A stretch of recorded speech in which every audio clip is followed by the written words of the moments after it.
The October wind cut through Dennis Rennick's jacket as he stood beside the open grave. The preacher's words meant nothing. They never did. Dennis watched the coffin instead, thinking about the last time he'd seen Clay alive. His brother had called him 3 weeks ago, voice shaking like he'd been drinking, but Dennis knew Clay had been sober for 2 years.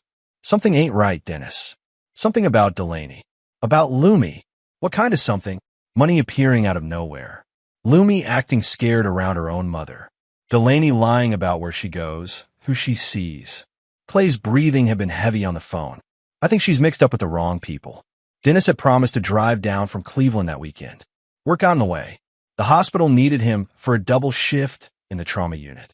3 car accidents and a shooting had kept him busy for 16 straight hours. He called Clay back, but it went to voicemail. Sorry, brother. Rain check on this weekend. We'll talk soon. Now Clay was dead, and Dennis would carry that voicemail message for the rest of his life. Suicide, Sheriff Kowalski had said, standing in Clay's driveway with his thumbs hooked in his belt. Found him in his garage with a bottle of pills and a note. Real sad situation. What kind of pills? Sleeping medication. Prescription bottles, empty. Left a note saying he couldn't handle the stress anymore. Dennis didn't buy it. Clay had never touched pills stronger than aspirin. Had a deep distrust of doctors and medications after watching their father waste away on painkillers before the accident. The man who'd raised him after their parents died in that car wreck wasn't the type to give up. Not Clay. Can I see the note? Evidence in an ongoing investigation. But between you and me, it was pretty clear. Sorry for your loss, Mr. Rennick. Kowalski had driven away before Dennis could ask more questions. That was 3 days ago. Today, they were putting Clay in the ground with more questions than answers. We gather here today to remember Clayton James Rennick, the preacher droned, a loving husband and father who, he was my brother first. The words came out before Dennis could stop them. Every head turned. Delaney looked up from her sobbing, mascara streaking down her cheeks. She wore a black coat that probably cost more than Clay made in 2 months at the auto parts store. Dennis, she whispered. Please. He studied her face. The tears looked real enough, but something felt wrong. The same feeling he got at the hospital when a patient's story didn't match their injuries. Delaney's grief felt too big, too dramatic, like she was performing for an audience. After the service, people filed past Dennis with their condolences. He shook hands and nodded, but his attention stayed on Delaney. She stood by the flower arrangements, accepting hugs from women he didn't recognize. Her purse caught the afternoon light. Leather. Expensive. The kind that cost more than Clay, made in a month. Terrible thing, said Earl Hutchins, Clay's supervisor from the auto parts store. He was a good man, honest, someone who'd known Clay for over 5 years. Clay was reliable. Never missed a day until these last few weeks. What happened the last few weeks? Earl shifted uncomfortably, glancing around to make sure no one was listening. He seemed distracted. Kept asking questions about payroll records, employee files. Said he was looking into something for his wife's volunteer work. What kind of questions? Wanted to know if we kept records of who picked up paychecks. If we tracked when employees left early or took time off. Strange stuff that didn't really concern him. Earl lowered his voice. Between you and me, I think he was checking up on Delaney. Making sure her story about working late matched up with reality. Dennis filed that information away. What kind of volunteer work? Some children's charity. CHL Foundation, I think. Clay mentioned it a few times. Said Delaney was helping them with placements, finding homes for kids who needed them. A woman Dennis didn't recognize approached Delaney. Mid-40s, well-dressed, with perfectly styled gray hair and the kind of smile that never reached the eyes. She had the look of someone used to getting her way through charm and manipulation. They spoke in whispers, too quiet to hear from where Dennis stood. The woman handed Delaney an envelope. Delaney slipped it into her expensive purse without looking at it, then embraced the woman like they were old friends. You know who that is? Dennis asked Earl. Earl squinted at the woman. Never seen her before, but she drives a nice car. That Mercedes in the parking lot with the government plates. Government plates. Dennis made a mental note to check the license number before he left. Dennis. A hand touched his shoulder. He turned to see Father McKenna, the priest who'd married Clay and Delaney 6 years ago. I'm sorry for your loss. Clay was a good man. Yeah, he was. I hope you know that if Clay was struggling with something, he would have come to me. We talked regularly. He never mentioned feeling hopeless or suicidal. Dennis studied the priest's face. You don't think he killed himself? I think Clay loved his daughter more than his own life. He wouldn't have left her alone with. Father McKenna stopped himself. With what? Nothing. I shouldn't speculate. Father, my brother is dead. If you know something, I don't know anything for certain. But Clay came to confession 2 weeks ago. Very upset. Said he'd discovered something terrible about someone close to him. Someone he trusted. Did he say what? The confessional is sacred, Dennis. But I will say this, he was planning to go to the authorities. He wanted to do the right thing, even if it meant destroying his family. Dennis felt his chest tighten. When was he going to police? He said he needed 1 more week to gather evidence. Then he was going to make the call. 1 week. Clay had died 6 days after that conversation. Where's Lumi? Dennis asked when the crowd had thinned to just family and close friends. Delaney's face went blank for half a second. The practiced grief slipped, just for an instant, replaced by something that looked almost like irritation. Then the tears started again, fresh and dramatic. She's with my cousin in Columbus. I couldn't bring her to this. She's been asking for her daddy every day. Delaney's voice broke in exactly the right places. She doesn't understand why he's not coming home. When did she go missing? I told you on the phone. Last Tuesday morning. She was playing in the backyard, and then Delaney's voice broke again. I only went inside for a minute to answer the phone. When I came back, she was gone. Dennis had worked hospital trauma for 15 years. He'd interviewed hundreds of people in crisis situations. He knew the difference between genuine shock and performed emotion. Delaney's story had the polished feel of something she'd rehearsed. You call the police right away. Of course I called them. Sheriff Kowalski came out personally. They searched the neighborhood, put out an Amber Alert. They said kids wander off all the time, especially when they're upset about family problems. What family problems? Delaney's eyes flicked away from his. Clay had been working too much. Stressed about money. Lumi could sense the tension between us. But you didn't mention any of that when you called to tell me she was missing. I was in shock, Dennis. I wasn't thinking clearly. That was possible. It was also possible she was lying about everything. And if your 5-year-old daughter had truly vanished, you didn't show up to your husband's funeral carrying a $1,000 purse and accepting mysterious envelopes from strangers. I want to see Clay's house. What? What? He was my brother. I want to see where he lived. See his things. Delaney's grip tightened on her purse strap. The police already went through everything. There's nothing there that would help find Lumi. I'm not looking for Lumi. I'm looking for answers about Clay. What kind of answers? Dennis stepped closer to her. In the afternoon sunlight, he could see the makeup caked around her eyes, the way her hands shook slightly when she thought no one was watching. The kind that explained why my brother really died. He killed himself, Dennis. The note. I don't believe there was a note. I don't believe Clay would take his own life. And I damn sure don't believe he'd abandon his daughter when she needed him most. Delaney stared at him for a long moment. Her performance had slipped again, revealing something harder underneath. Something calculating and cold. Fine, she said finally. But don't touch anything. I'm dealing with enough right now without you making a mess of Clay's things. 3 days later, Dennis made the drive to Ashgrove again. The town looked different in daylight. Smaller. More desperate. Half the storefronts on Main Street were empty, their windows covered with newspaper or plywood.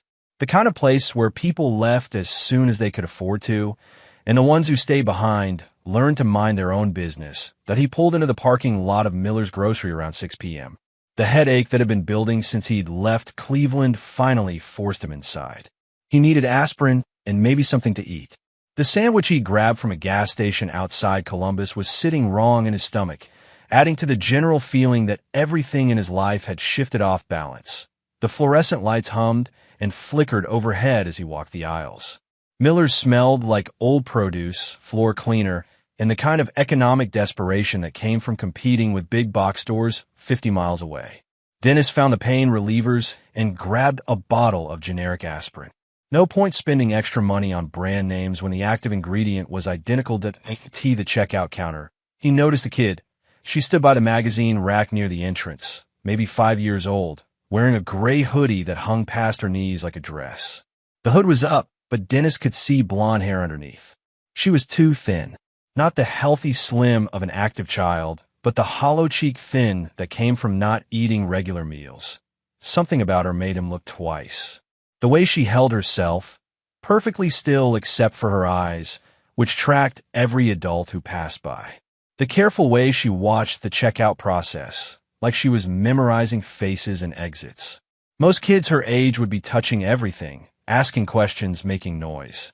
This one stood silent as a shadow. The checkout girl couldn't be older than 18, with purple streaks in her hair and the tired expression of someone working her second job of the day. She rang up his aspirin with practiced efficiency. "That'll be $3.47. Dennis handed her a $5 bill and kept watching the kid. Something familiar about her posture, the shape of her face under the hood. A man in a baseball cap approached her from the pharmacy section. Heavy-set, probably 40, wearing work clothes that looked clean but worn. He had the easy confidence of someone used to being obeyed without question, but he took her hand and started walking toward the exit. No conversation, no acknowledgement. Just took possession of her like she was a piece of property. The little girl looked back over her shoulder as they walked. Dennis saw her face clearly for the first time. His blood turned to ice water in his veins. Lumi. Clay's daughter. The missing child everyone was supposedly looking for. She was holding hands with a stranger in Miller's grocery like it was the most natural thing in the world, walking away from everything familiar toward whatever waited outside. Dennis grabbed his change without counting it and followed them outside. The October air hit him like a slap, sharp and clean after the stale atmosphere inside the store. The man led Lumi across the parking lot toward a white panel van parked at the far end, away from the streetlights and the main flow of traffic, and windows in the back. No company logo on the sides. The kind of vehicle that could disappear into traffic without anyone remembering it 5 minutes later. The rear license plate was partially obscured by mud, but Dennis could make out enough letters to be useful. Dennis memorized what he could see in the few seconds before they reached the van. White Ford Transit, maybe 2018 or 2019. Rust around the wheel wells suggested it spent time in areas where they salted the roads heavily. Dent in the rear bumper, driver's side. The man wore jeans, work boots, and a baseball cap with a logo Dennis couldn't make out from this distance. The man opened the van side door and helped Lumi climb inside. She moved slowly, carefully, like someone who'd learned that quick movements brought unwanted attention. Just before the door closed, Dennis caught a glimpse of the interior. Blankets on the floor. A cooler. What looked like restraints attached to the wall. They drove east on Route 9, toward the old industrial section of town where most of the businesses had closed when the economy shifted and jobs moved overseas. Dennis followed at a distance, keeping 2 cars between them when possible. His hands gripped the steering wheel so tight his knuckles went white. The van turned into the parking lot of a defunct dry cleaning business called Spotless Cleaners. The sign still hung out front, but the letters had faded until you could barely read the name. Weeds grew through cracks in the asphalt. Plywood covered most of the windows. Dennis parked across the street behind a dumpster and watched. The man led Lumi around to the back of the building, staying in the shadows. They disappeared through a rear entrance that looked like it had been recently used despite the building's abandoned appearance. For 20 minutes, nothing happened. The building sat dark and silent. Then a different car arrived, a blue sedan with tinted windows. 2 people got out and went around back the same way. Dennis waited another hour, fighting the urge to call the police immediately. No one came out. No lights appeared in the windows. But people were definitely inside that building, and at least one of them was a 5-year-old girl who was supposed to be missing. He thought about calling the police. Then he remembered Sheriff Kowalski's dismissive attitude about Clay's death. The way he'd refused to let Dennis see the supposed suicide note. The woman with government plates at the funeral, passing envelopes to Delaney like they were old business partners that, The police weren't the answer here. Not yet. Not until he understood exactly what he was dealing with. Dennis started his car and drove back to his motel room on the edge of town. He had planning to do and calls to make. Whatever was happening to Lumi, It was bigger than a simple kidnapping. This felt organized, professional, the kind of operation that required connections and protection to survive. Clay had figured that out. Clay had died for it, but Dennis wasn't Clay. He didn't believe in working through proper channels or trusting the system to do the right thing. He believed in direct action and permanent solutions. Tomorrow night, he'd come back with better equipment and a clearer plan. Tonight, he needed to document everything he'd learned and make sure someone else knew where to look if something happened to him. Dennis spent 2 hours typing up detailed notes on his laptop. Everything from the expensive purse at the funeral to the license plate number on the white van. He uploaded encrypted copies to 3 different cloud servers and sent summary emails to contacts he trusted, insurance policies. Because people who fought child trafficking networks had a tendency to disappear or commit convenient suicides. Just like Clay, at 2 a.m., Dennis parked 3 blocks from Clay's house and walked the rest of the way. Ash Grove rolled up its sidewalks early. The streets were empty except for a few porch lights and the occasional dog barking in someone's backyard. Clay's house sat on Maple Street in a neighborhood that had seen better days. Small ranch homes with chain-link fences and overgrown yards. Clay had bought the place when Lumi was born. "A real home for my girls," he'd said. Dennis slipped around to the backyard. The garage sat separate from the house, probably built in the 1960s when the neighborhood was new. Clay had always been handy with tools. The garage was his workshop, his retreat when Delaney got on his nerves. The side door had a simple lock. Dennis had learned to pick locks during his first year working hospital security. Amazing what skills you picked up when you dealt with people at their worst every night. Inside, the garage smelled like motor oil and sawdust. Clay's workbench ran along one wall, tools arranged in perfect order. A riding mower sat in the corner, covered with a tarp. Everything neat and organized, the way Clay had always kept things. Dennis pulled out his phone's flashlight and searched methodically. He wasn't sure what he was looking for, but he'd know it when he found it. Behind the water heater, he noticed something odd. The drywall looked newer than the rest of the wall. The paint didn't quite match. Dennis pressed against it and felt it give slightly. Someone had cut a hole in the wall and patched it over. Dennis found a utility knife on Clay's workbench and carefully cut along the patch lines. The drywall came away in one piece, revealing a hollow space behind the insulation. Inside, wrapped in plastic bags, were documents. Dennis pulled everything out and spread it on the workbench. His hands shook as he read a notebook in Clay's handwriting. Page after page of dates, times, locations. License plate numbers, names and descriptions, all organized with a careful attention to detail that Clay brought to everything he did. Drop schedule Tuesdays and Fridays, 6 to 8 p.m., Miller's Grocery White Van. License XRT, 4492. Dry cleaning building on Route 9 rear entrance. Payment received. $500. DR account, more pages. More details. A map of Ash Grove with locations marked in red ink. Photos printed from a phone, showing the dry cleaning building, the white van, faces Dennis didn't recognize. And then on the last page, a note that made Dennis's blood run cold. "If anything happens to me, it was her. She sold Lumi. I can't prove it yet, but I know. Found the bank statements she tried to hide. Found the text messages she deleted. Going to the police tomorrow." Tomorrow. Clay was supposed to go to the police the day after he died. Dennis kept reading. Clay had discovered deposits in Delaney's account that didn't match any job she'd ever held. Large amounts, always in cash, always right after he'd noted suspicious activity around Lumi. The final entry was dated the day before Clay's death. Followed her to Columbus. Met with someone at a fancy hotel downtown. Took pictures. She came home late, smelling like alcohol and expensive cologne. Lumi asked where Mommy went. Dee told her Mommy had to work. What kind of work pays $2,000 cash?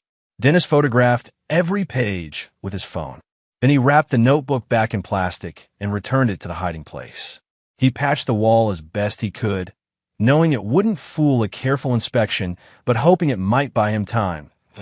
As he prepared to leave, Dennis noticed something else. A small camera hidden in the rafters pointed at the garage door. Clay had been watching his own garage, recording who came and went. The camera's memory card was gone.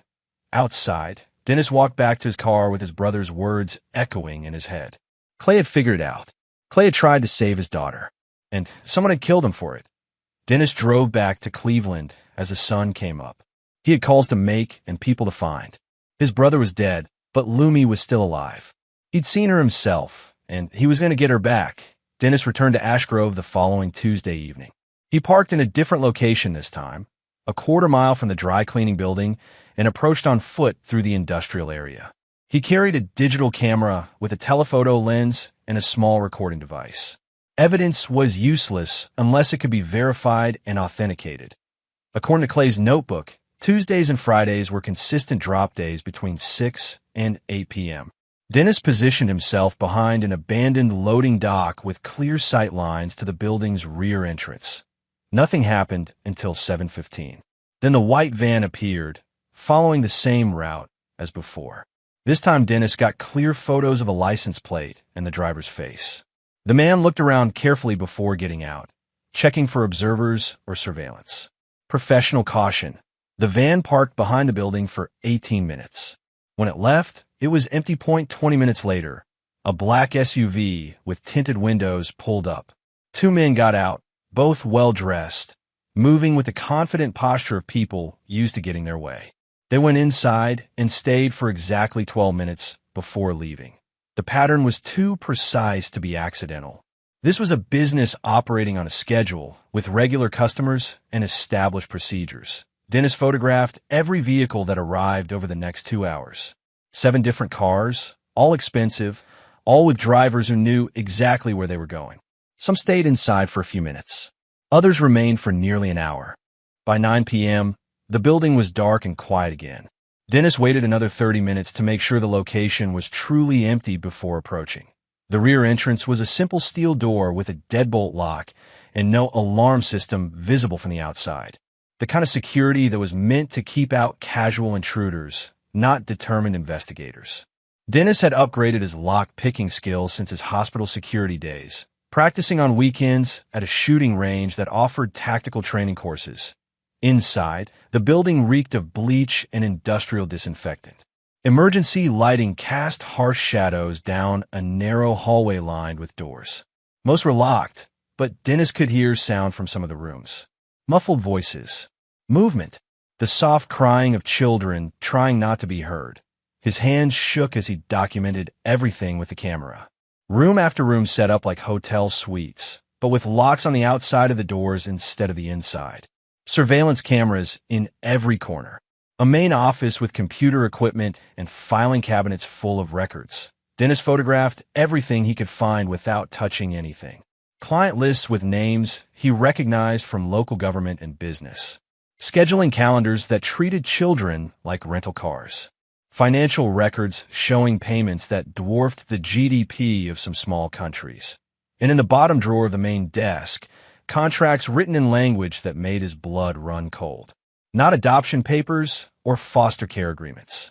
Purchase orders, rental agreements, transfer of ownership documents for human beings who weren't old enough to understand what was happening to them. The scope of the operation was staggering. This wasn't just about Lumi or even just about Ash Grove. This was a regional network supplying children to customers throughout the Ohio Valley, with connections that reached into state government and federal agencies. Dennis kept photographing until his camera's memory card was full. Then he carefully returned everything to its original position and left the building the same way he'd entered. Outside, he sat in his car and stared at the photos on the camera's LCD screen. Clay had stumbled onto this by accident, following his wife's suspicious behavior. Clay had tried to do the right thing, gathering evidence to take to the authorities. Clay was dead because someone in authority was part of the problem. This time, Dennis wasn't going through official channels. This time, he was going to handle things his own way. Dennis needed to know more about the location itself. Saturday morning, he walked the area like someone out for exercise, wearing running clothes and carrying a water bottle. The dry cleaning business had been called Spotless Cleaners, according to the faded sign. It had been closed for at least 5 years based on the deterioration of the building's exterior, but the back entrance showed signs of recent use that contradicted the abandoned appearance. Fresh tire tracks in the gravel parking area. cigarette butts that hadn't been weathered by multiple seasons, a new deadbolt lock on the rear door that didn't match the building's age. Someone was definitely using the building, and they'd taken steps to make it functional while maintaining the appearance of abandonment. Smart camouflage in a town where half the businesses were already closed. "You looking for something, mister?" Dennis turned. An older man sat in the shade of a neighboring building, partially hidden by a shopping cart full of belongings and tarps. Homeless, probably a veteran from the military, bearing in his posture and the way his eyes constantly scanned for threats. Gray beard, camouflage jacket that had seen better days, careful eyes that had seen too much of the world's ugliness. "Just walking," Dennis said, keeping his tone casual. "Sure you are." The man stood slowly, favoring his left leg like he'd taken shrapnel or a bullet somewhere along the way. "Name's Howie Garth. I keep an eye on this neighborhood. Been watching you watch that building for 3 days now." Dennis studied him. Sometimes the best information came from people nobody paid attention to. The invisible witnesses who saw everything because society had trained everyone else to look right through them. "I'm looking for someone. A lot of people look for someone around here. Most of them ain't the kind you want to find." Howie limped closer, and Dennis could see the intelligence in his eyes despite the rough exterior. "You got the look of family about you. Someone's brother, maybe, or father." "Brother. Thought so. I seen that expression before. On my own face, a couple years back when I was looking for my nephew." Howie's expression darkened. "Found him too, eventually. Not in the condition I was hoping for." Dennis felt his pulse quicken. "What do you mean?" "That building there. Been a lot of activity lately. Kids going in. Different kids coming out. Always at night. Always with adults who don't look like family, if you know what I mean." "What kind of adults?" "The wrong kind. Well-dressed. Expensive cars. They show up, go inside for an hour or two, then leave with a kid." Howie pulled a wrinkled cigarette from his jacket pocket and lit it with shaking hands. "Sometimes the same kid comes back a few days later. Sometimes they don't. You ever call the police?" Howie laughed bitterly, the sound carrying years of disappointment with authority figures. "Cops don't listen to homeless vets. Besides, some of those expensive cars had government plates. Local government, state officials. People with connections who can make problems disappear. Government, state legislature plates. County commissioner vehicles. I even seen a sheriff's department car here once, though that was months ago." Howie took a long drag from his cigarette. "I seen a green Ford a few weeks back. Had one of those charity stickers on the bumper. CHL Foundation or something like that." Dennis's heart hammered against his ribs. Clay's notebook had mentioned CHL Foundation multiple times. Earl Hutchins said Delaney volunteered there. Father McKenna said Clay was investigating someone close to him. "You remember anything else about the Ford?" Middle-aged guy driving it. Clean cut. Looked like a politician or a preacher. Had that smooth way of moving, like he was used to having people do what he wanted. Howie squinted, trying to recall details. He brought a little blonde girl in around 6 in the evening. Picked her up the next morning around 9. Howie was describing Lumi perfectly, and the timeline matched what Dennis had observed at the grocery store. This happened regular, every couple weeks for the past few months. Always that same guy, usually with the same girl. Until recently, Howie's eyes met Dennis's. "Haven't seen the blonde girl in over a week now. Because she was supposed to be missing. Because Clay was supposed to be dead. Because the whole system was designed to look legitimate, while children disappeared into a network of predators with money and protection." Dennis pulled out his wallet and handed Howie $50. More than the man probably saw in a typical week, but worth every penny for the information. "You see anything else interesting? Here's my number." Howie pocketed the money without looking at it, but Dennis could see the relief in his eyes. "You planning to do something about this?" "Yeah, I am." "Good. Those kids deserve better than what they're getting. And whoever's responsible deserves whatever's coming to them." Dennis walked back to his car with Howie's words echoing in his head. He wasn't the only one who'd noticed the pattern. He wasn't the only one who knew something was wrong. But he might be the only one with the resources and determination to do something about it. That afternoon, he drove to Cleveland and made preparations. He cleaned out his savings account and converted everything to cash. He bought new equipment, cameras, recording devices, a GPS tracker, and some items that weren't strictly legal for civilian ownership. He arranged for time off work, telling his supervisor he needed to handle his brother's estate. Then he called a number he hadn't used in over a year. The CHL Foundation operated out of a converted house on Main Street, 3 blocks from the courthouse. A neat sign out front proclaimed Children's Hope and Life Foundation, serving Ashgrove's families since 2019. Dennis parked across the street and watched the building Tuesday morning. People came and went with the casual efficiency of a small nonprofit. A few volunteers, some official-looking visitors, children with adults who might or might not be their parents. At 10 a.m., a green Ford Taurus pulled into the driveway. The driver matched Howie's description perfectly. Mid-40s, clean-shaven, wearing a suit that cost more than most people in Ashgrove made in a month. Dennis waited 15 minutes, then walked across the street. Inside, the foundation looked exactly like what it claimed to be. Inspirational posters on the walls. Photos of smiling children. A reception desk staffed by a young woman with a warm smile and kind eyes. "Good morning. How can we help you today?" "I'm interested in making a donation," Dennis said. "I heard about your work from a friend in Columbus." "That's wonderful. Let me get Mr. Adley for you. He's our director." The green Ford driver appeared 2 minutes later. Up close, he had the kind of face that belonged on campaign posters. Strong jaw, perfect teeth, eyes that projected sincerity and competence in equal measure. "Marin Adley," he said, extending his hand. "Welcome to CHL Foundation." Dennis shook his hand and introduced himself with a fake name. "I run a small construction business up in Cleveland. Been looking for a good cause to support." "Well, you've come to the right place. We help children and families throughout southeastern Ohio. Foster care placement, family counseling, emergency assistance." Marin's smile never wavered. "What specifically interests you about our work?" "Kids who need homes. Foster care systems pretty messed up from what I hear. It can be challenging, yes. But we work closely with state agencies to ensure children are placed in safe, loving environments." Marin gestured toward a wall covered with photos. "These are some of our success stories." Dennis studied the pictures. Dozens of children with their new families.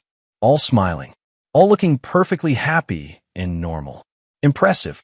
You place a lot of kids." "We facilitate placements when appropriate. Sometimes children need temporary care while family situations are resolved. Sometimes they need permanent homes." "How do you find families for them?" "We have a network of approved caregivers throughout the region. All thoroughly vetted, of course. Background checks, home visits, the full process." Marin spoke smoothly, but Dennis caught something in his tone. The words were too practiced, too careful. Like he'd given this speech many times to many different audiences. "What about oversight? Making sure the kids are safe after placement?" "Absolutely. We maintain contact with all our families. Regular check-ins, support services, whatever they need." Marin's smile tightened almost imperceptibly. "We take the safety of our children very seriously." "Our children." Interesting choice of words. "I like to see how my money would be used. Do you have any facilities I could visit?" "Most of our work happens in private homes or through our partner agencies. But I could arrange for you to meet some of our families if you're serious about supporting our mission." Dennis pretended to consider this. "Actually, let me start smaller. Maybe $1,000 to see how it goes." Marin's eyes lit up. "That's very generous. Let me get you some paperwork." While Marin was gone, Dennis studied the volunteer wall near the reception desk. Names and photos of people who donated time to the foundation. Third row from the top. Delaney Rennick. In the photo, she wore the same expensive coat she'd worn to Clay's funeral. Marin returned with a donation form and a glossy brochure. Dennis filled out the form with fake information, then wrote a check from an account he'd opened under an assumed name. "This is wonderful," Marin said, reviewing the paperwork. "We'll send you updates on how your donation is being used. And please, don't hesitate to call if you have any questions." Dennis shook his hand again. "I definitely will." That night, Dennis returned to the foundation building. The parking lot was empty except for Marin's Ford. Dennis parked down the street and walked back, staying in the shadows. The building had a simple alarm system and basic locks. Dennis had upgraded his skills since his hospital security days. Breaking in took less than 5 minutes. Inside, he used his phone's flashlight to navigate. The main office was exactly what he'd expected. Legitimate-looking files, tax documents, correspondence with state agencies. Everything designed to pass a casual inspection. But in Marin's private office, Dennis found the real records that a locked file cabinet contained folders on individual children. Not the official state files. These were private records with different information. Photos that looked more like catalog pictures than family snapshots. Medical information that included details no legitimate placement agency would need, physical descriptions. Behavioral notes, preferences, and specialties. Dennis photographed everything he could find. Names, addresses, payment schedules. A separate ledger tracked money coming in from private donations, amounts that dwarfed the official foundation budget. In the bottom drawer, he found contracts. Not for child placement, for child rental, weekly rates, monthly rates. Special occasion pricing. .1 folder contained correspondence with someone identified only as Dr. The handwriting matched samples he'd seen in Clay's house. Delaney Rennick. The most recent letter was dated 2 weeks before Clay's death. Package will be available for extended placement beginning October 15th. All previous arrangements terminated due to security concerns. Standard fee plus 20% for inconvenience. Payment due on delivery. October 15th was the day after Lumi supposedly went missing.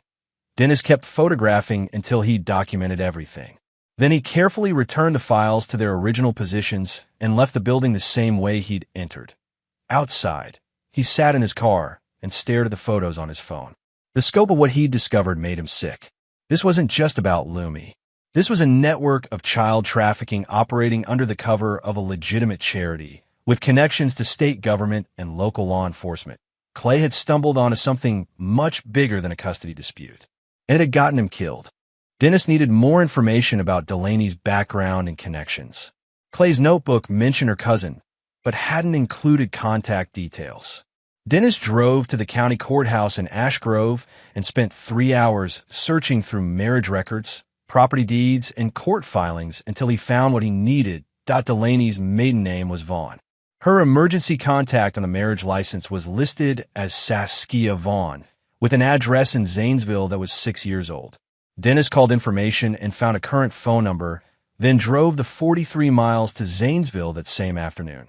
The address led to a rundown apartment complex called Riverside Manor, though there was no river in sight and nothing manor-like about the 3-story brick buildings. Dennis climbed 3 flights of stairs past graffiti and broken windows, breathing air that smelled like industrial cleaner and human desperation. The woman who answered apartment 3C looked like Delaney might in 10 years if life kept beating her down. Same bone structure and green eyes, but harder edges. Hollow cheeks and yellowed teeth that marked her as a former addict, though she might have been clean for a while based on her clear eyes and steady hands. Yeah, her voice was rough but alert. I'm looking for Saskia Vaughn. Her eyes narrowed. Who's asking? My name's Dennis Rennick. I'm Clay Rennick's brother. Her expression changed immediately. Fear and sadness replacing suspicion. Oh shit, Clay's dead, ain't he? I heard something about that on the local news. He's dead. I'm trying to figure out why. Saskia looked up and down the hallway, checking for neighbors or other observers, then stepped aside. You better come in. This ain't a conversation for the hallway. The apartment was small but clean. Sparse furniture, but everything organized and well-maintained. The living room smelled like coffee and disinfectant. A few Narcotics Anonymous meeting chips sat on the kitchen counter next to a coffee mug that read, "One day at a time." I ain't talked to Delaney in over a year, Saskia said, settling into a worn armchair that had probably come from a thrift store. We had a falling out. A bad one. About what? About the way she was living. About what she was doing to that little girl. Saskia's face hardened with the kind of anger that came from watching family members make terrible choices. Delaney always was selfish, even when we were kids. But after she married Clay, she got worse. Started running around with people who had money. Started acting like she was better than the rest of us. What kind of people? Business types. Politicians. Men who could afford to buy whatever they wanted. Saskia lit a cigarette with shaking hands, and Dennis noticed the slight tremor that marked long-term drug damage, including things that ain't supposed to be for sale. Dennis felt his stomach tighten. What do you mean? You really want to know? Because once I tell you, you can't unknow it. And it's going to change how you think about your brother's wife forever. Tell me. Saskia took a long drag from her cigarette and stared at the ceiling for a moment, gathering courage or deciding how much truth to share. Delaney got in deep with some drug dealers a couple years back. Owe them serious money. The kind of money that gets you killed if you don't pay it back on time. How much? 15, 20,000. Maybe more. She was using heavy cocaine mostly, but also pills when she could get them. Started dealing on the side to support her habit and pay for all the expensive clothes and jewelry she wanted. But she got sloppy. Started dipping into the product instead of selling it. Dennis thought about the timeline. When did this happen? Right after Lumi turned 4. Delaney came to me crying one night, saying these guys are going to hurt her family if she didn't pay up. I told her to get clean and get help. Go to Clay, tell him the truth, figure out a payment plan. Saskia's voice grew bitter. She told me she had a better plan. What kind of plan? Saskia's eyes met his, and Dennis saw a depth of pain and regret that came from watching someone you love destroy everything good in their life. She said she knew people who would pay good money to spend time with Lumi. Rich people who couldn't have kids of their own, or who had specific preferences about the kids they wanted to be around. Said it was like babysitting, except the pay was a lot better. Dennis's hands clenched into fists. You didn't try to stop her? I tried. God knows I tried. I threatened to call the cops, call Clay, call child services. But Delaney had insurance against me. Saskia's voice broke slightly. She said if I interfered, she'd tell everyone I was still using. Show them the drugs she'd planted in my car. Get me arrested and sent back to prison. So you let it happen. I was 6 months clean at that point. 6 months of meetings and therapy and learning how to live without chemicals in my bloodstream. I couldn't risk going back to prison. I wouldn't survive it a second time. Saskia stubbed out her cigarette with more force than necessary. But I tried to help in other ways. I called Clay a few times, tried to hint that something was wrong. Told him he should pay more attention to where Delaney went and who she spent time with. Dennis remembered those calls. Clay had mentioned his sister-in-law causing drama, saying she was jealous of Delaney's success and trying to stir up trouble. He'd been too tired from working double shifts to deal with family politics. When did Clay figure it out? A few months ago. He started asking questions about money, about where Delaney went on her trips to Columbus and Cincinnati. She told him she was volunteering with some children's charity, helping kids find good homes. But he got suspicious when she came home with expensive clothes and jewelry that didn't match their budget. He confronted her more than once. She kept making excuses, kept lying about where the money was coming from. Said she was getting bonuses from the charity for successful placements. But Clay wasn't stupid. He started following her, started paying attention to Lumi's behavior. What do you mean? Saskia lit another cigarette, her hands shaking worse now. That little girl changed over the past year. Stopped talking as much. Started having nightmares. Wouldn't let strangers touch her, even people she'd known all her life. Classic signs of abuse, if you know what to look for. Did he call the police? He was going to. Came to see me about 2 weeks before he died. Said he had evidence that Delaney was involved in something terrible. Said he was going to the cops and taking Lumi away from her, even if it meant divorcing her and fighting for custody. What happened? Next thing I know, Clay's dead and Lumi's missing. Delaney calls me crying, saying it's all a terrible tragedy. But she didn't sound sad. She sounded relieved. Dennis pulled out his phone and showed Saskia one of the photos from the Foundation files. You ever see this man? She nodded immediately. That's Marin. He's the one who got Delaney involved in all this. Smooth talker. Acts like he's some kind of savior, helping kids find good homes where they'll be loved and cared for. You know his last name? Adley. Marin Adley. He runs that fake charity in Ashgrove. CHL Foundation. Saskia's expression darkened with the kind of hatred that came from watching evil hide behind good intentions. He's the one who convinced Delaney she was doing good, helping children who needed special care. making money for a worthy cause. You ever meet him? Once. He came here with Delaney about 8 months ago. Wanted to see if I'd be interested in helping with their operation.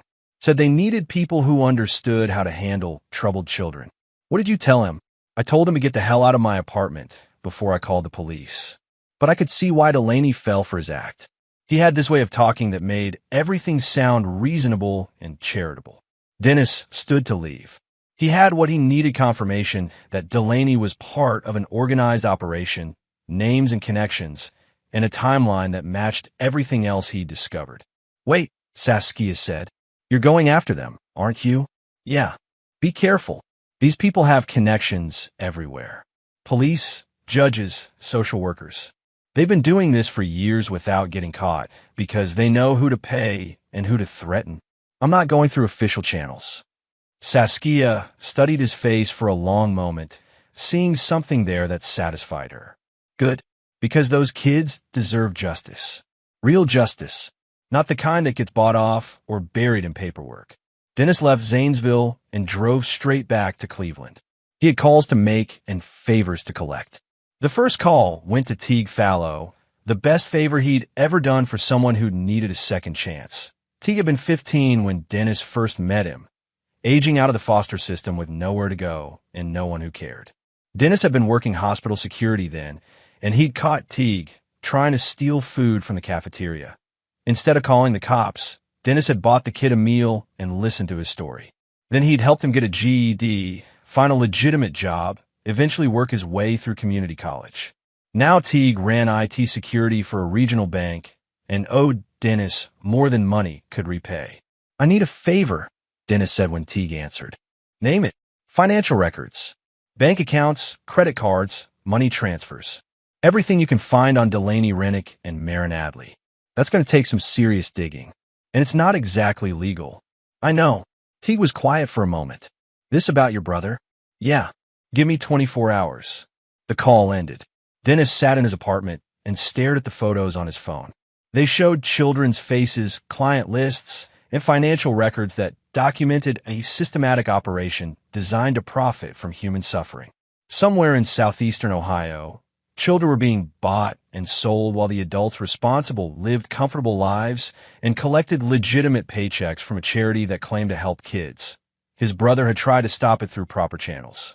His brother was dead, but Dennis wasn't Clay. He didn't believe in justice or mercy or second chances. He believed in consequences. And the people responsible for this network were about to learn the difference between justice and retribution. Dennis spent the next hour cleaning his apartment and organizing his affairs. He paid all his bills 3 months in advance. He wrote letters to his supervisor explaining that family obligations would keep him away from work indefinitely. He arranged for his mail to be forwarded to a post office box and set up automatic payments for his essential expenses, preparations for a mission that might not allow him to come home. Then he drove to a storage unit on the outskirts of Cleveland and retrieved items he'd hoped never to use again. Military equipment from his Army days before he'd started working hospital security. Tools and weapons that weren't designed for defense or deterrence, but for permanent solutions to permanent problems. Dennis had served 2 tours in Iraq and 1 in Afghanistan before medical discharge for injuries that still bothered him on cold mornings. He learned skills there that didn't translate well to civilian life. Skills he tried to forget, but had never quite managed to unlearn. Tonight, those skills were going to be useful again. He loaded everything into his truck and drove back to Ashgrove. This time, he wasn't coming as an investigator or a concerned uncle. He was coming as something much more dangerous. The war Clay had started was about to become something entirely different. That Teague's research painted the complete picture. Delaney had 3 bank accounts, including one in Idaho under her maiden name. Deposits totaling over $40,000 in the past year. All cash, all coinciding with Clay's notes about suspicious activity. Marin Adley owned property throughout Ohio and Kentucky. Legitimate real estate investments mixed with isolated locations that had no obvious business purpose. One property, a lake house outside Ashgrove, had been purchased through a shell company connected to the CHL Foundation. Phone records showed regular contact between Delaney and Marin, with a spike in activity during the weeks before Clay's death. The last call between them was scheduled for tonight at 8 p.m. Dennis contacted Agent Levi Buck through a mutual friend at the Cleveland Police Department. Buck worked undercover operations for the State Bureau of Investigation, specializing in human trafficking cases that cross county and state lines. He was clean, experienced, and had been trying to build cases against networks like CHL Foundation for 3 years without enough evidence to make arrests that would stick in court. They met at a truck stop outside Columbus at 11 p.m. Buck was younger than Dennis had expected, maybe 35, with the kind of lean build that came from running surveillance operations and living on gas station coffee. His eyes held the constant alertness of someone who'd spent too much time around predators. "You sure about this intelligence?" Buck asked after reviewing the photos Dennis had taken. His expression grew grimmer with each image: the client lists, the financial records, the room setups designed for activities that no legitimate charity would need. "I've seen the children myself. I have financial records going back 18 months, witness statements, and documentation from their own files that proves they're trafficking kids throughout the Ohio Valley." Buck studied the photos of Marin Adley and the CHL Foundation building. "This is solid evidence, but we need to catch them in the act if we want to make arrests that will put them away permanently. Defense attorneys are good at explaining away paperwork and coincidences. Delaney's supposed to make one final handoff tonight. I'll let her think Lumi's still in the system, that there's one more buyer waiting for an overnight arrangement." "How did you manage that?" Dennis explained his plan. He'd had Teague send Delaney a text from an untraceable phone number, claiming to be a client referred by Marin, someone willing to pay premium rates for exclusive access to a specific child. The meeting was set for the lake house property at 9 p.m., isolated enough to conduct business without witnesses. "She'll bring another child," Dennis said. "Probably one she's been holding for future transactions. She needs the money to disappear permanently, and she thinks she's safe because Clay's dead and Lumi's officially missing. And you're sure she'll show? She's desperate. The network is starting to unravel now that Clay's investigation has people asking questions. This is her last chance to make enough money to start over somewhere else." Buck nodded slowly. "I'll be wired for video and sound. We get her making the exchange. We get her on tape discussing the operation. We can roll up the entire network from the bottom to the top." They spent an hour synchronizing their approach and reviewing the lake house layout using satellite photos and property records. Dennis would position himself in the woods, overlooking the meeting point with night vision equipment and backup communication gear. Buck would approach as the buyer, playing his role until they had enough evidence on tape to justify arrests. When they had what they needed, Dennis would move in to prevent Delaney from escaping, while Buck called for backup and secured the child. "What about Marin Adley?" Dennis asked. "We'll hit the foundation simultaneously. I've got teams standing by in Ash Grove and 2 other locations where we know they operate. Once we have Delaney's confession on tape, we move on everyone at the same time." They reviewed emergency procedures and backup plans. Buck would wear a panic button that would bring armed response within 5 minutes. Dennis would monitor police frequencies to make sure they weren't walking into a setup. "One more thing," Buck said as they prepared to leave. "If this goes wrong, if they figure out what we're doing, these people have killed to protect their operation before. Your brother wasn't their first problem that got solved permanently. I know. That's why I'm not planning to give them the chance." At 8:30, Dennis parked his truck a mile from the lake house and hiked through dense woods that reminded him of night patrols in Afghanistan. The October night was cold and clear, with enough moonlight to navigate without artificial illumination that might give away his position. The lake house sat on 5 acres of wooded property with no neighbors within half a mile. A gravel driveway led from the main road to a modest 2-story cabin with a private dock extending into dark water. Perfect location for activities you didn't want witnessed or interrupted.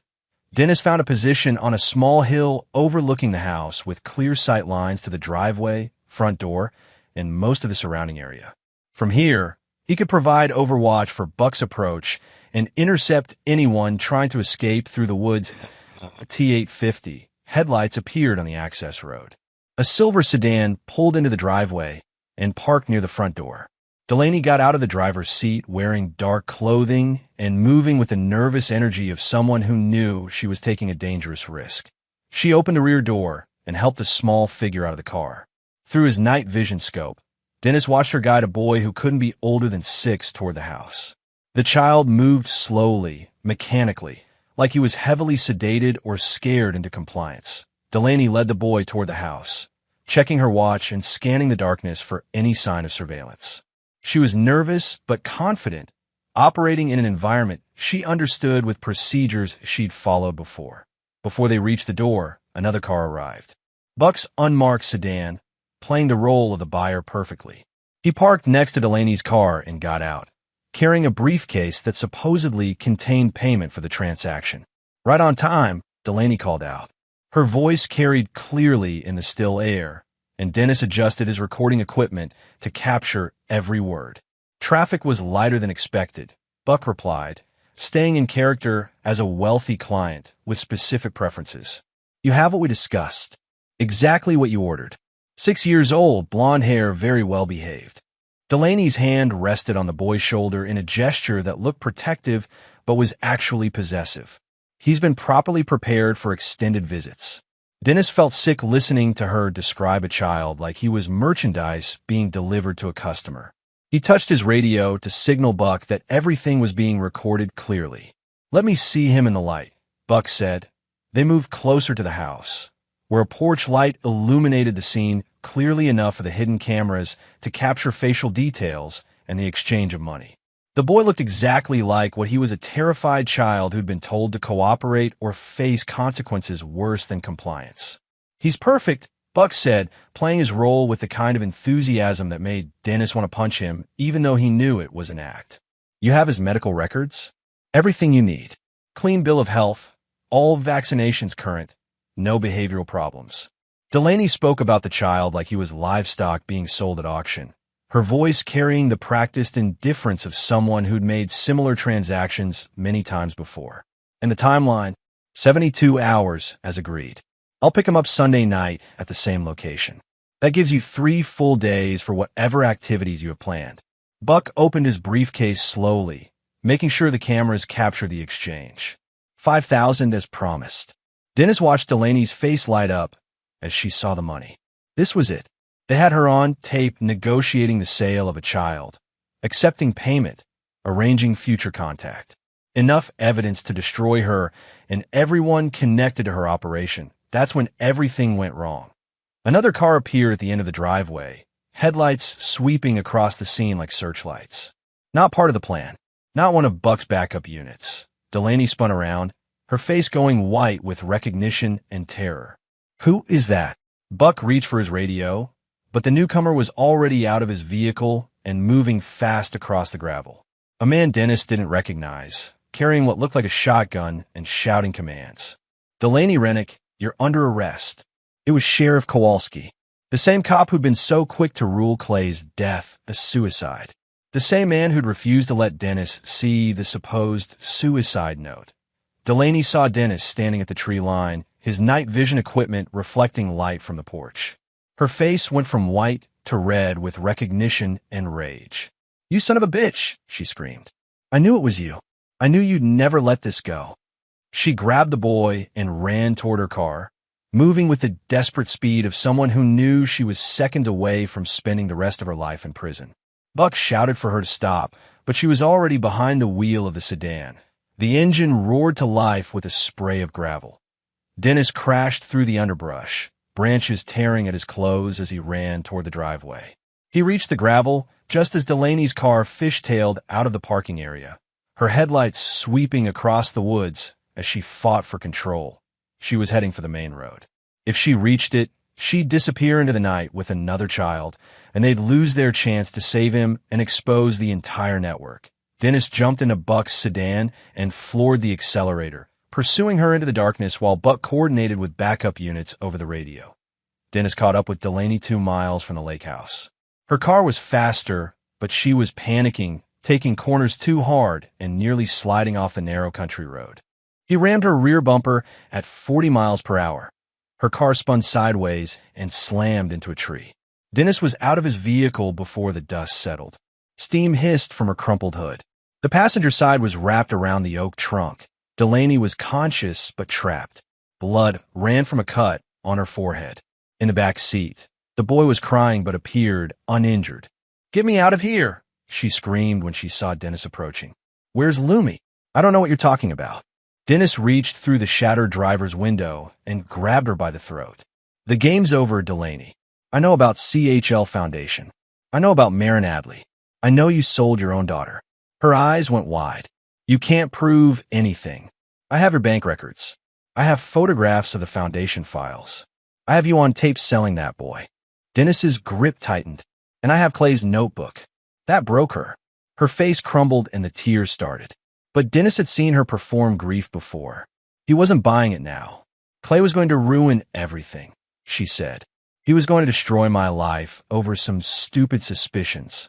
So you killed him. I didn't mean for him to die. I just wanted him to sleep, to give me time to figure things out.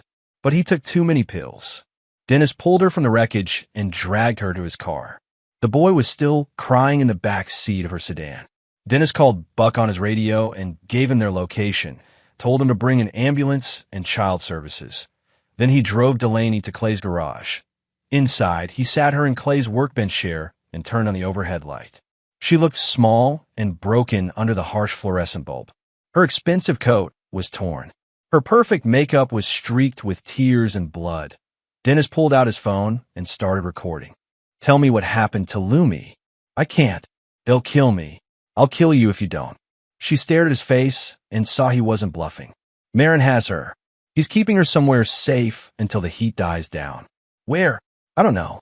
He doesn't tell me details like that." Dennis played her a recording he'd made earlier that evening. Marin's voice, confessing everything to Agent Buck during his arrest at the CHL Foundation. How the operation worked. Who the clients were. Where the children were kept. Delaney's face went white.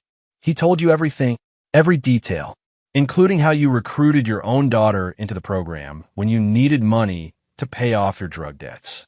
She broke completely then. The whole story poured out between sobs and denials. How she'd started small, just letting Lumi spend weekends with nice families who paid well for the privilege. How the demands had escalated. How Clay had started asking questions she couldn't answer. "I needed more time," she said. "Clay was going to the police the next day. I put sleeping pills in his tea, just enough to knock him out so I could figure out what to do. But you gave him too many. I was scared. I wasn't thinking clearly. I just kept adding more until he stopped asking questions. And then you made it look like suicide. I had to. If they investigated his death, they'd find out about everything else." Dennis uploaded the confession to an encrypted server as she spoke. Multiple copies, multiple recipients. Insurance against anyone trying to bury the evidence. Where's Lumi now? Marin moved her after Clay died. Somewhere in Kentucky, I think. He said she'd be placed with a permanent family once things settled down. What kind of family? Delaney's silence told him everything he needed to know. Dennis turned off the recording and put his phone away. "You sold your daughter to pedophiles. You murdered your husband. You destroyed everything good in Clay's life. I never meant. You meant all of it. Every single decision you made was about money and protecting yourself." He opened Clay's toolbox and pulled out a claw hammer. Delaney's eyes went wide with terror. "Please, Dennis. I'll do anything. I'll help you find her. I'll testify against Marin. Whatever you want." Dennis tested the weight of the hammer in his hand. Clay believed in second chances. He believed people could change, could do better. "Yes, I can change. I can. I'm not Clay." He raised the hammer.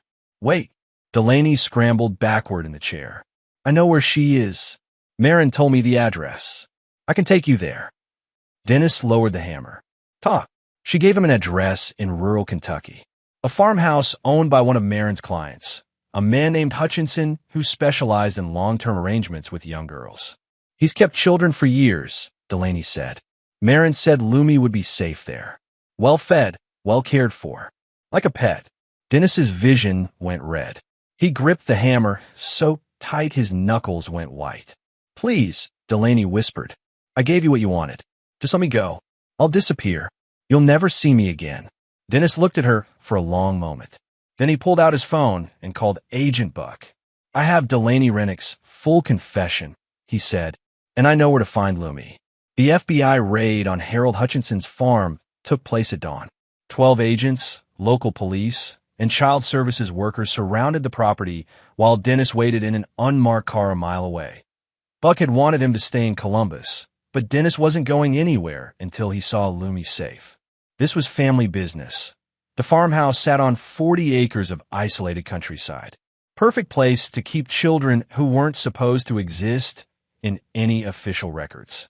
Hutchinson had been running his operation for over a decade, taking in kids from trafficking networks throughout the Ohio Valley. The raid took 30 minutes. No resistance. Hutchinson was arrested while eating breakfast, still in his bathrobe, acting like he couldn't understand what all the fuss was about. They found 11 children in the basement, ages 4 to 14. Some had been there for years. Lumi was in a small room by herself, wearing a pink dress that was too big for her. She didn't speak when the agents found her. Didn't cry. Just stared at them with hollow eyes that had seen too much. Dennis was allowed to see her at the hospital after the medical examination. She sat on the edge of a bed in the pediatric ward, coloring in a book with the intense concentration of someone trying not to think about anything else. Hey, Lumi, remember me? I'm your Uncle Dennis. She looked up. Her face was thinner than it had been at Clay's funeral, but her eyes held a spark of recognition. Daddy's gone, she said quietly. Yeah, he's gone, but I'm here now. Are you going to take me away again? The question broke Dennis's heart. No, I'm going to take you home. To a real home, where you'll be safe. She studied his face for a long moment. Promise? I promise. The legal process took 3 months. Dennis had to prove his relationship to Lumi, demonstrate his ability to provide a stable home, and undergo extensive background checks. But Agent Buck helped navigate the bureaucracy, and Dennis's clean record and steady employment worked in his favor. Marin Adley was sentenced to 25 years in federal prison. Harold Hutchinson got life without parole. 12 other members of the trafficking network were arrested and convicted. Delaney Rennick was found dead in her jail cell 2 weeks before her trial was scheduled to begin. The official cause of death was suicide, but Dennis suspected someone had decided she knew too much to be allowed to testify, but he didn't care. She was gone, and that was enough. The adoption was finalized on a cold February morning. Dennis stood in family court holding Lumi's hand while a judge made it official. She was legally his daughter now. His responsibility. His family. They moved to a small house outside Cleveland with good schools and a fenced backyard. Dennis installed security cameras and motion sensors. He taught Lumi how to use the house alarm system. He made sure she knew she was safe, but he also made sure she knew how to stay that way. She started talking more as the months passed. Small words at first, then sentences, then stories about school and friends and things she wanted to do when she grew up. The nightmares faded gradually. The fear left her eyes. One evening, she brought him a drawing she'd made at school. It was a picture of a man and a little girl standing in front of a house. The man had dark hair and serious eyes. The girl was smiling. That's us, she said. Yeah? Who's the man supposed to be? My real dad. Dennis looked at the drawing for a long time. When he looked up, Lumi was watching him with Clay's eyes. Your dad was a good man, Dennis said. He loved you very much. I know, but you're my dad now. 6 months later, Dennis received offers for interviews and book deals almost every week. True crime podcasters wanted to discuss the case. Documentary filmmakers wanted to tell the story of how one man brought down a child trafficking network. He declined them all. Instead, he wrote his own book, not for publication, but for Lumi, a record of what had happened and why. The truth about her father's death and her mother's crimes.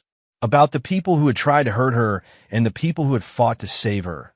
He called it What Was Taken. On the final page, he wrote, They took her, then they took him, so I took everything from them. Dennis closed the notebook and put it in his safe. Someday, when Lumi was older and ready to understand, he would give it to her.